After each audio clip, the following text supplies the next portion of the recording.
मुझे point and figure chart समझना है, या मेरी स्टडी में आप ऐसे बोल सकते हो कि कैंडलस्टिक तो मैं करूंगा ही, बट उसको पॉइंट एंड फिगर में भी एक कंफर्मेशन मुझे लेना है, तो मैं क्यों सीखूं पॉइंट एंड फिगर को, आप मुझे बताओ। पहला पॉइंट तो ये है कि कैंडलस्टिक जैसे जो पैटर्न्स दिखते हैं वो सेम आपको P&F में भी दिखते हैं, ओके।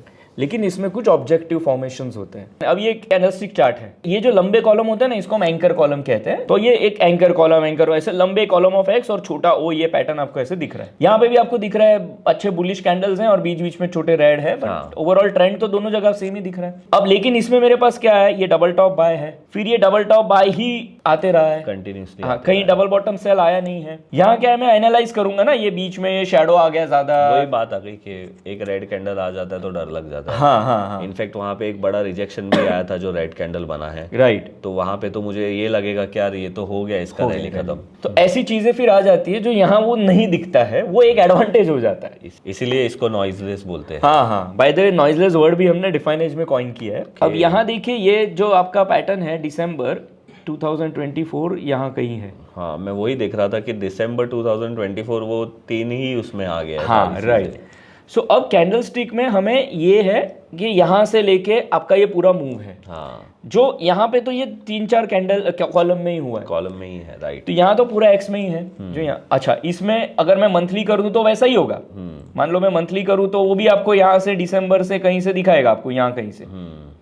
लेकिन मैं वही बात है, आप मंथली को ट्रेड नहीं कर सकते क्योंकि वो तो मंथ में एक बार होगा, क्लोज होगा तब होगा। हाँ, दिखेगा। प्रैक्टिकली ट्रेड कैसे करोगे, ये रोज क्लोज होगा, रोज चेंज होगा।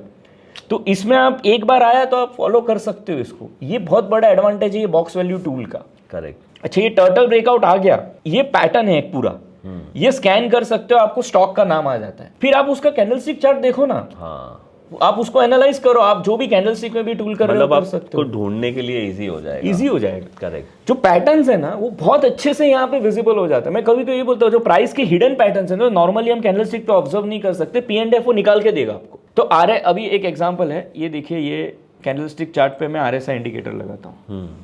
ऑफ कोर्स ये 14 डे है, ये 14 कैंडल है, सेम पैटर्न है एक तरह से। यहाँ से आप देखो, ये बॉटम से ये बॉटम सेम कैंडल पैटर्न, उसके जो इतने मूव्स है वो यहाँ पे नहीं है। एग्जैक्टली। तो इसके क्रॉसओवर बड़े क्लियर है, उसके क्रॉसओवर थोड़े जिगजैग है। तो इंडिकेटर का भी नॉइज निकल गया ना। हाँ, एक्चुअली है ना, क्योंकि जो इंडिकेटर यहाँ पे कैंडल को फॉलो कर रहा है तो वो भी वैसा ही आएगा, यहाँ पे वो इसको फॉलो कर रहा है तो वो भी ऐसा आएगा। तो मेरा पॉइंट ये है कि एक तो डेटा से नॉइज निकलता है, आपको एक क्लियर पिक्चर मिलता है, पैटर्न्स में ऑब्जेक्टिविटी आता है, जो आपको दिखता है वही मेरे को दिखेगा, वही किसी और को भी दिखेगा।